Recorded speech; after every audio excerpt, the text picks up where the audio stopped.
court now. The conservative majority talk about has this a little blocked bit. the Biden administration's temporary ban on evictions.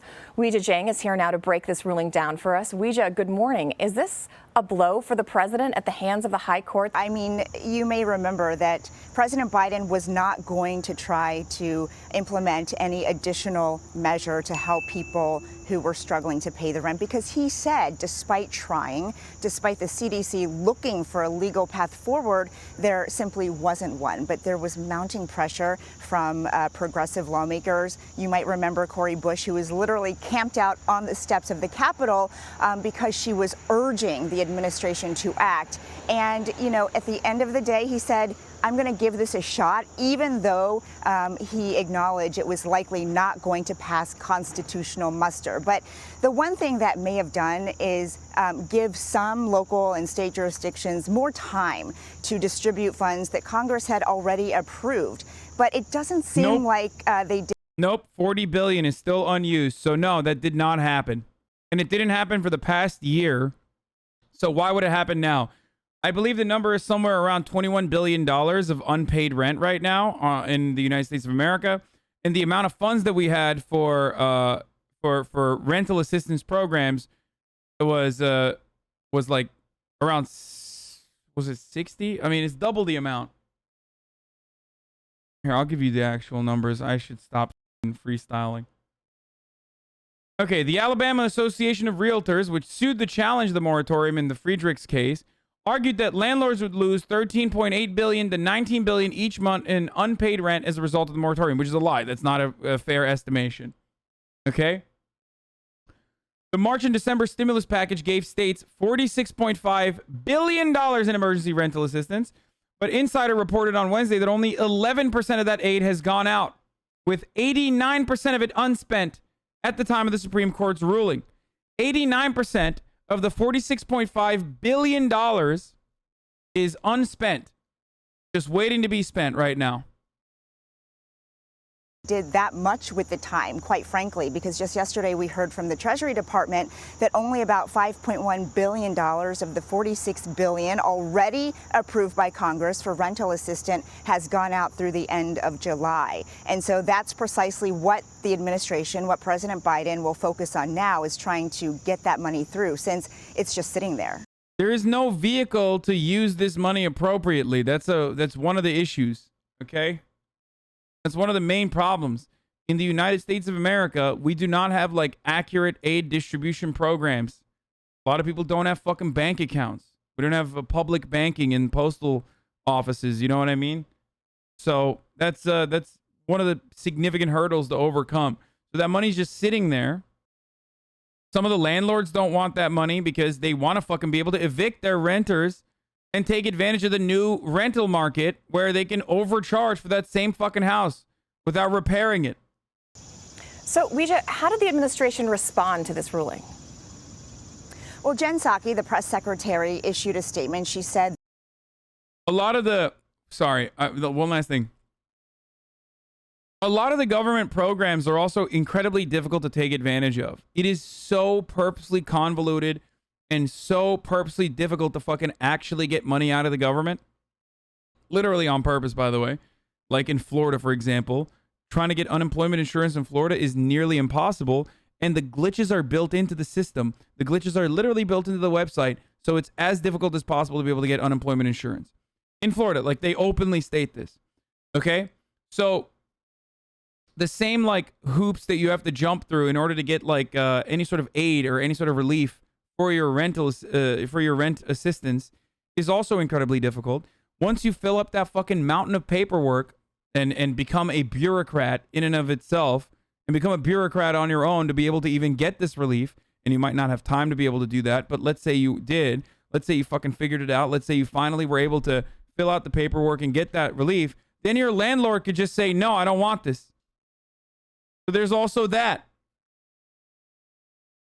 that the White House was really disappointed and said once again that as a result of this, really the only recourse, that's my assessment of this, but her words, she did say that the president would continue to call on state and local governments to distribute some of that funding because, again, they already know it's there and they are quite frustrated. They have been now for several weeks knowing that, there's red tape to cut that they want to see gone because the critical moment here is for those people who are wondering every day whether they're going to be kicked out of their homes or not.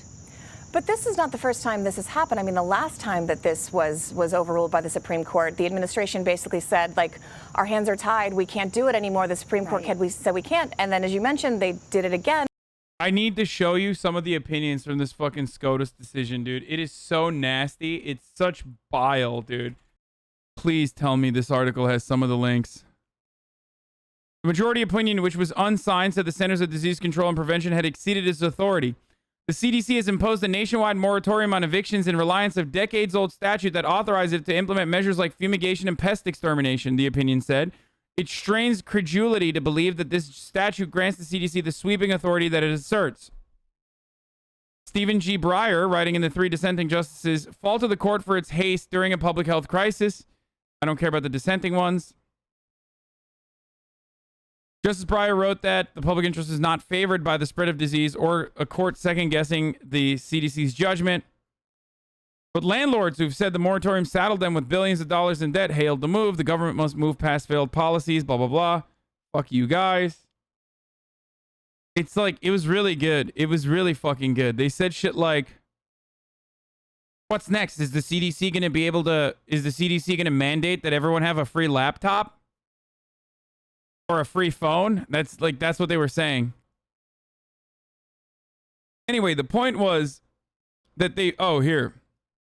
In a brief opinion released shortly before 9:30, the court acknowledged the public's strong interest in fighting the spread of COVID-19 and in particular the Delta variant. But that was not enough to leave the ban on evictions in place. The challengers, the court explained, are virtually certain to succeed on the merits of their argument that the CDC has exceeded its authority. The key factor, the kind of emergency relief challengers were seeking.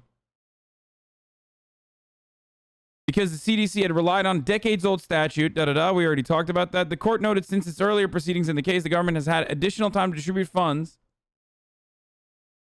Oh, here it is. Measure necessary.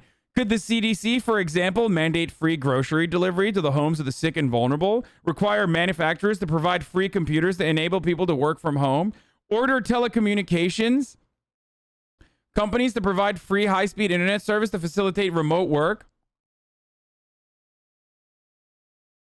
That was what they said, like, what's next? All of these other good things? Can you imagine?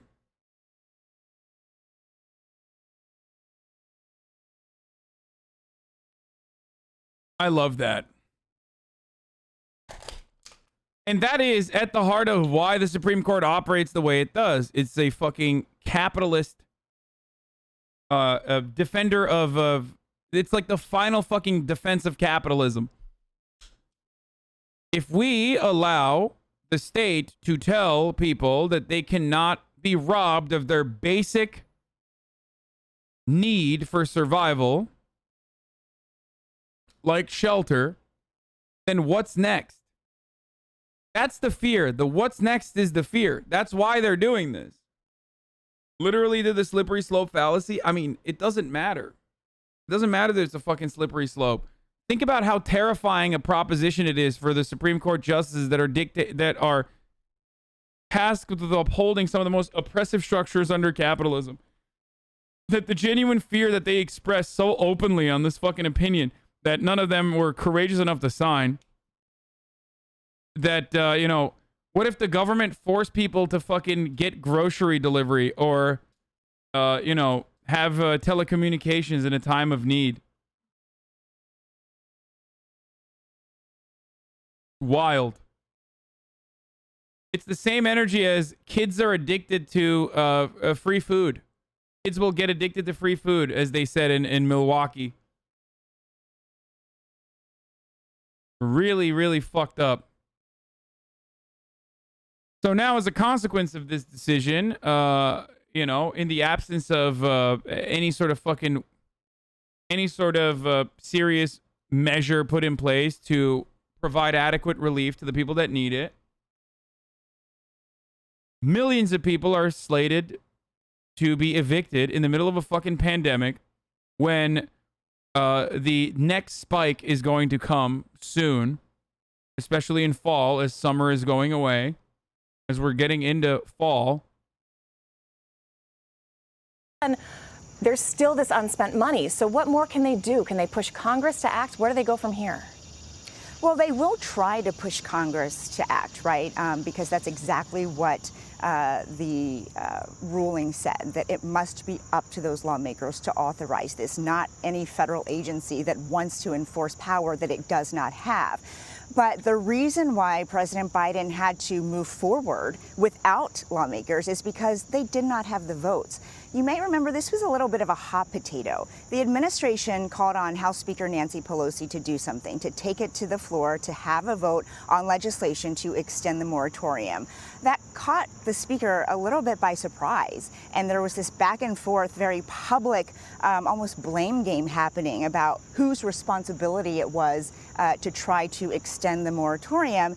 And the House Speaker said, look, I would love to be able to do this, but she simply did not have the votes. And that was just about 3 or 4 weeks ago. So it's difficult to imagine that between then and now, more Republicans have changed their minds, unless they're hearing from constituents that they're about to become homeless. And so it is up to Congress, and President Biden will pressure them. But short of that, there's not much the administration can do, at least legally, as we just saw from this ruling. And do we know when this goes into effect or how many people approximately it's going to affect? Why is it up to the CDC? Because there's no other fucking government apparatus that is, you know, tasked to protect the people, unfortunately. So the CDC was utilizing its awesome powers as best as it could to prevent further spread from occurring and to prevent millions of people from being evicted from their apartments because they can't pay for their rent. So it impacts about 3.5 to 4 million people who had said, you know, even 2 months ago, they were at risk for losing their homes. And the last eviction moratorium already. Biden said he did not have those powers, though. I don't care. Like, I literally don't care. Be authoritarian. Okay? Be a fucking authoritarian, please. Do a little bit of tyranny for the betterment of majority, okay? Like, what the fuck? It's never going to happen because it directly contradicts what a bourgeois capitalist government is supposed to do, which is, you know, protect the interests of the few, the capital owners, and always place it above the interests of the many, the workers. But, like, just do a little bit of authoritarianism, man. Just fuck it.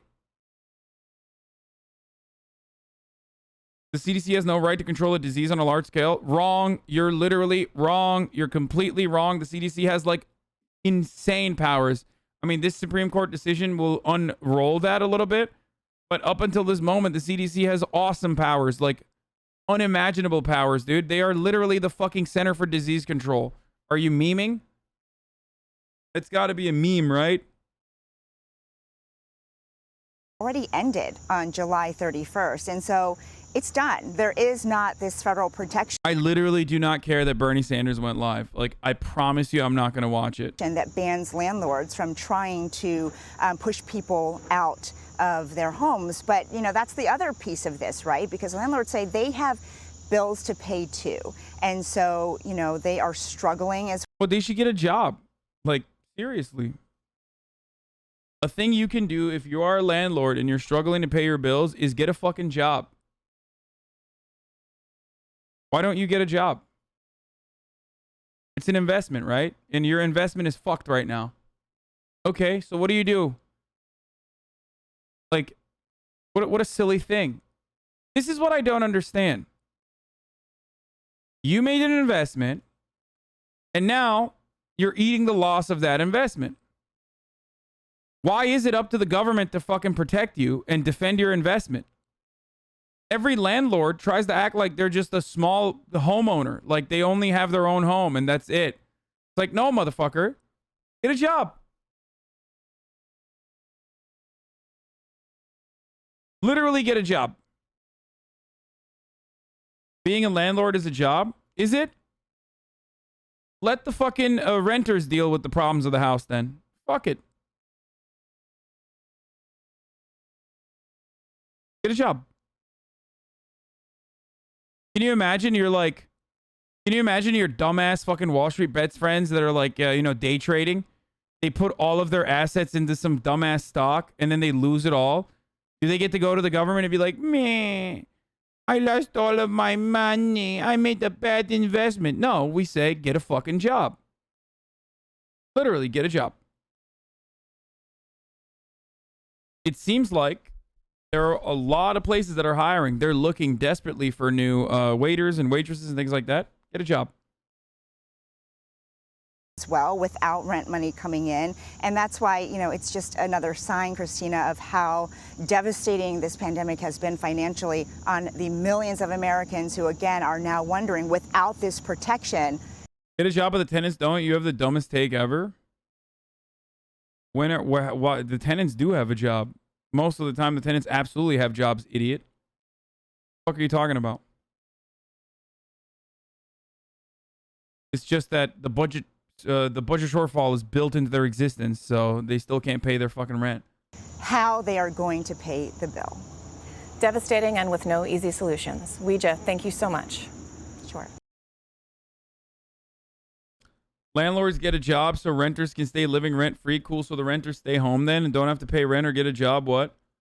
I like the notion. I like the idea that like everyone that's currently fucking living rent-free just simply don't have jobs. Like they just don't have jobs and that's why they can't pay rent.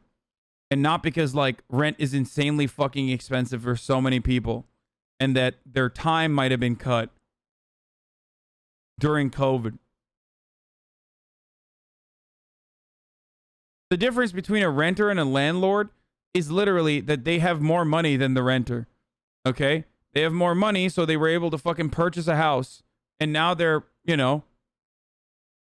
renting it out to others.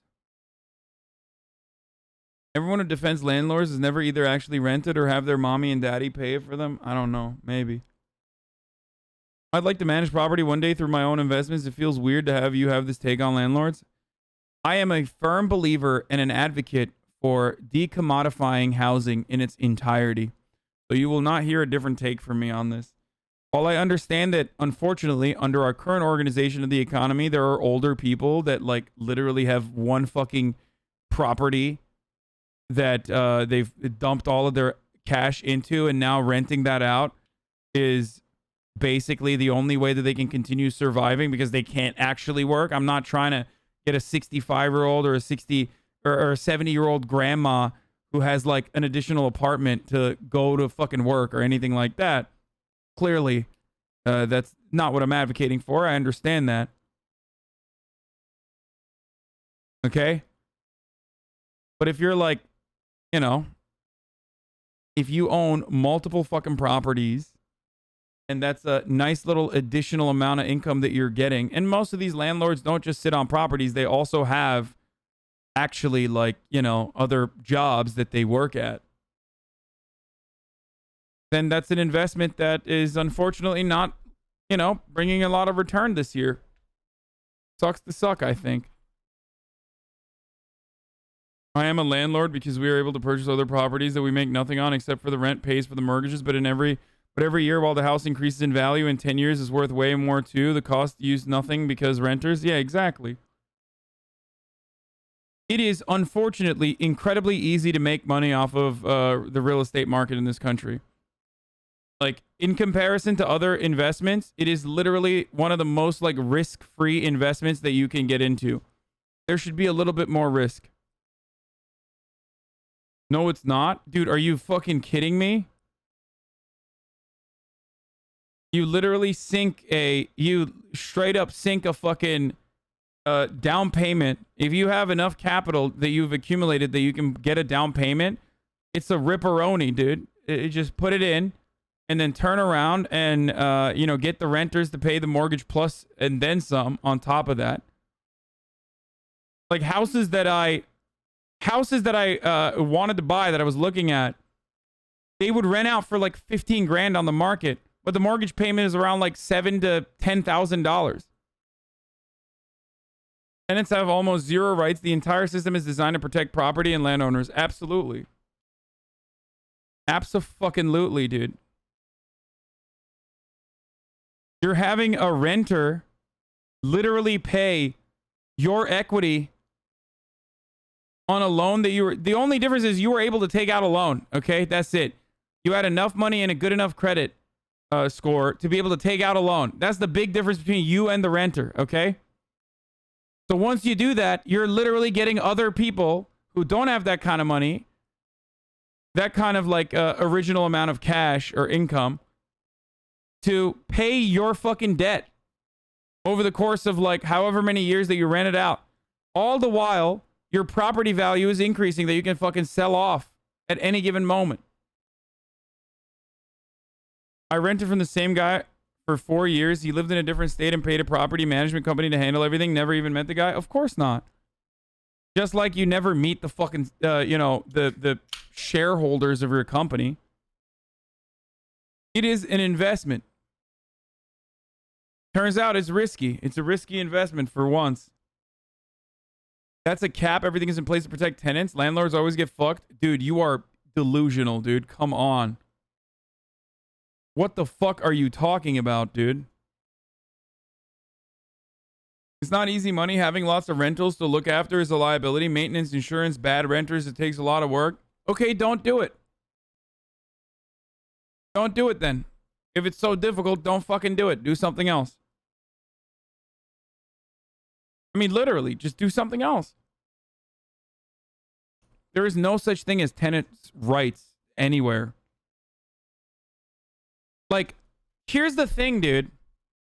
If landlording was so difficult, okay, in and of itself, if landlording was so difficult as a job, then why don't you get a job? Like, get a real fucking job then. I don't understand. Here, solved it for you, okay? If it's real work and it's really fucking hard to do, then get a job. I actually don't understand it. It's like whenever fucking business owners cry about, you know, lazy workers and shit, and how if they increase their wages, like their business is gonna fall apart. And it's like, okay, well, you know, what's the worst thing that happens when your business falls apart, dude? You become a worker again, and you desperately, very desperately, never want to become a worker again. So maybe that fear should help you and motivate better working conditions for your workers that you employ. The worst thing that can ever happen to a business owner is to be relegated to a worker status once again. And the irony there is that, like, they know how shitty it is to be a worker because they employ them. And the counter always is, so you'd rather have large corporations run all the rental properties rather than the self-employed guy, HasanAbi? No, motherfucker. Fuck those large corporations. I want to destroy those large corporations. Shut the fuck up. I'm talking about decommodifying housing while you're like trying to, once again, desperately pit the mom and pop landlord in my fucking face. Same exact concept. Whenever I talk about $15 minimum wage, it's like, oh, so you want the small businesses to go away, but the big businesses are so that only big businesses can exist, like the ones that can pay $15 minimum wage. Small businesses normally pay their workers well. My uncle works as a carpenter, pays all his workers fairly, even if it means he gets nothing. That's the other side of the reality, is that like small businesses that fucking pay their workers well because they have to pay their workers well, they survive. It's like literally McDonald's propaganda. This is the guy. I love this. This is my favorite article. I remember reading this. Like, I'm a landlord with 24 properties. We're suffering during Biden's eviction plan too, and no one is helping. There's the original photo. Oh, here it is. This is my favorite. Engineered tax services in front of his private jet, dude. He's suffering, bro. Fucking suffering. No, it's not an Onion article, dude. How can you say the landlord should get a job? Why can't the renters just get a job if they have less? Find a second job. Why are you screwing the homeowners over? Because I don't care. I don't. And that is that's the truth. I'm sorry. I literally don't care. Because I personally think that like people should I personally think that the interests of the many outweigh the interests of the few landlords in this circumstance. Like, the real suffering is people that can't fucking pay their rent and get evicted and and they're automatically priced out of the housing market. I think that's significantly more suffering. You look and see homeless people all around you every fucking day. You see people eating trash, dude. And then you're like, what about the fucking landlords? They're not owning homes, okay? These are investment properties. The average landlord owns 2.1 properties. You have never met a shitty renter? Yeah, okay, dude. Yeah, he said that renters should get a second job before a landlord gets a first. Before the landlord gets one job. Yeah, get 2 jobs to make sure I pay a rich fuck who doesn't need the money, dumbass chatter. What do you want to see change with landlords? Max cap for however many properties one can own. Okay. Immediately taxing anyone who has like more than a fucking personal house out the asshole to fund public housing initiatives. I'm just spitballing here. Putting regulations on rent. Putting regulations on unused land and unused housing that you're just sitting on, because in a lot of these houses, like, yeah, vacant property taxes.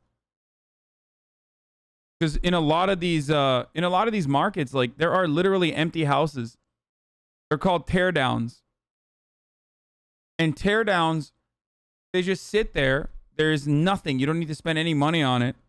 It's just fucking sitting there. You just need to pay the tax, the property tax. And it's waiting to be sold off. It's a house that is in a state of disrepair already, like, or it's old, and like all the other houses in that neighborhood have like been rebuilt. So you're just basically waiting for the right opportunity to sell it off as an investment vehicle. Can we get rid of smaller renters, though? Isn't BlackRock the only thing left? Oh my God, people don't hear me. No, BlackRock and big banks that own multiple properties do not exist in this circumstance, okay? In this situation, that's not a thing you can do. What happens to all the renters when the landlord is finally bankrupt? Actually curious. Who do you think? What happens? The bank owns it then. There you go. Someone is owning the house. No matter what. I'm not saying the system is like fucking designed in a way that is perfect. Just curious, Andy. Okay, and then the bank evicts you instead of the fucking landlord evicting you. It's a nice sentiment, but capping the number of properties can be bypassed by purchasing triplexes or more luxurious properties. Okay. That's still significantly better than literally fucking owning 28 units, dude. What the fuck are you talking about? Yeah, it's still better than the current system. What do you mean? Also, a triplex will still be a 3 property, so it's still 3 units. The left-leaning Berlin government tried to cap the rent, but the court struck it down. Yeah, nice. All right, send me the Gravel video on public housing. Biggest trial of my life. Landlords' eviction moratorium has drained her savings. This has been good. Biggest trial of my life. Patricia Bowman says she hasn't received rent from her tenant in nearly a year. I saw my savings dwindle down, month by month by month. Small independent investors like Bowman own about 16.5 million single-family rental. The worst part about this is that, like, I'm not even going to say get a job because she 100% already has a job, okay? But what really fucking frustrates me about these stories is that they only talk about, like, they never talk about the guy that's on the Business Insider article, okay? That's like very rarely is there ever coverage afforded to this guy with 24 fucking properties, who also is the CEO of like Engineered Tax Services, and always like, oh, I'm a old lady with like a job and also 1 additional property. Properties in the U.S. And a rough estimate from HUD suggests some 1.3. Like, she's talking about how, oh, woe is me. I'm so fucking sad about literally the case that went all the way up to the Supreme Court. You know that, right? Like, that person is one of the few people that's like individually responsible for the eviction moratorium ending. So yeah, forgive me if I don't give a fuck about a singular individual spending all their life savings on this, Supreme Court case, where that will perhaps cause 1.3 million people, or more than that, that are currently renting and are slated to be evicted. Yeah, Adam Smith, Landlords has its origin in robbery. The landlords, like all other men, love to reap where they've never sowed and demand a rent even for the natural produce of the earth. 3 million of those mom and pop owners are now struggling to pay their mortgages due to missed. What a disgusting what a disgusting video. 1.3 million mom and pop owners are struggling to pay their mortgages. Okay, offer a moratorium on mortgages, which the government did, by the way. Rental payments. With the CDC moratorium on evictions during the pandemic, Bowman was stuck, unable to evict the tenant, but she finally got a court hearing in early February. Ms. Bowman, judgment is in your favor for $7,650 plus court costs. A judge in DeKalb County, Georgia, did order the tenant out in 7 days, with one catch. After the writ has been filed, will the marshals still come out to actually do the eviction? They will once the moratorium has been lifted by the CDC. Biden's American Rescue Plan, now passed by the House, would extend the moratorium until the end of September. Her tenant hasn't left since the judge ordered him out, and this means he could stay in her house for another 6 months, even if he continues to not pay rent. It's been like a perfect storm of events that have happened, and where I feel like now that, I am in jeopardy of losing my own residence. Bowman says her banks allowed her to put this house and her own home in forbearance. That means her mortgage payments may be on pause, but she'll still owe the money later. She could apply for rental assistance herself now that landlords are able to directly submit for the aid approved by Congress in December, but they still need the tenant to sign off. I don't understand why I would need her approval to pay for the rent. I don't understand that. Tina Brown says her tenant hasn't been paying rent, all while Brown lost her. Bro, why do they never ask the tenants, dude?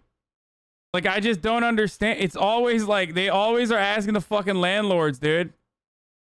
What an incredible piece of coverage from leftist CNN. You remember Communism News Network, right? Allowed her to put this house and her own home in forbearance. That means her mortgage payments may be on pause, but she'll still owe the money later.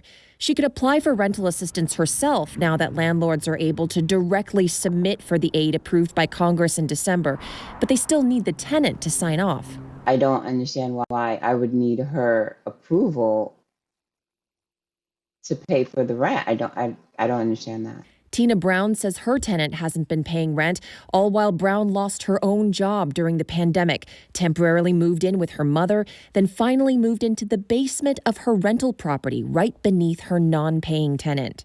Being strapped financially, dealing with COVID. Oh, no. Oh, no.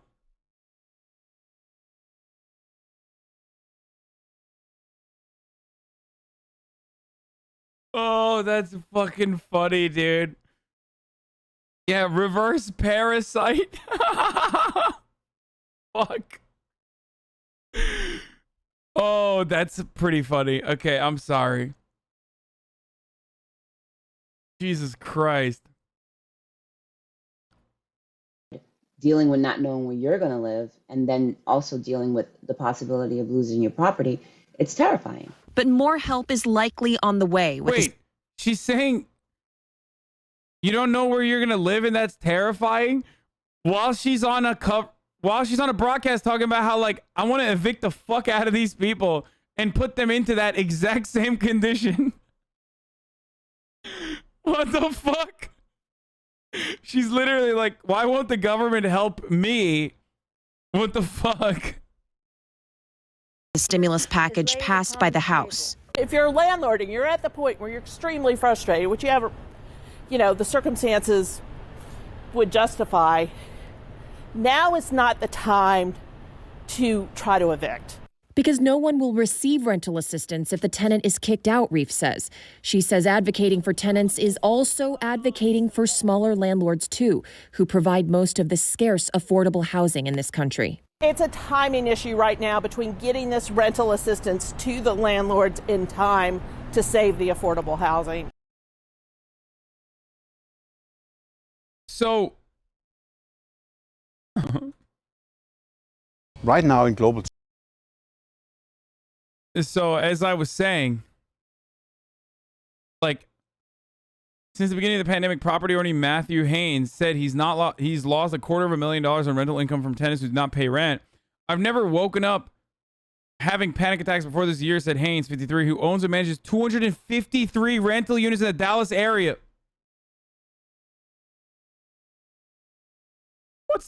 Wait, I'm sorry, guys, but like, I don't care about that guy, man. I'm sorry. I'm sorry. Get fucked, dude. Get fucked. Get absolutely fucked. That is literally an investment for you. He worries about providing for his family, keeping his employees, and whether he should sell the buildings and single-family homes he owns, which have been his livelihood for 27 years. He hasn't had a job for 27 years. Time to get a job. Oh, my God. Capitalism is when you don't have 253 houses. Good one, Maoist. Yeah, no, I'm literally fucking Mao right now. Here is the reality in this exact situation. Are you ready for this? If it was truly unfeasible for him, then you know what he would do? He'd be like, go ahead, I'm selling off the property to you, renter, so you can make the fucking mortgage payments. Or that, here, you can cooperatively own this apartment complex with all of the other renters, so you can now make the mortgage payments, and maybe even additional on top of that, like an additional amount on top of that to like pay for the fucking original down payment. Okay? But that's not the case. They would never do that. They would literally never do that because it's not that. He wants to make money off of that, and he does make money off of that. He's getting the renters to pay his fucking rent and all to pay the mortgage payments and then some. That's why he's been doing it for 27 years, bro. Come on. How can he sell an apartment to someone who can't make monthly rent? That's where the fucking government assistant comes into play. Waiting for Hasan, what will he do when he's live? Is he gonna commentate on random videos? Go mold and cry, he can't keep getting away with it every time. Waiting for Hasan, painting his nails and playing ads. When will he stop getting bullied by his chat and daff? His head's so small.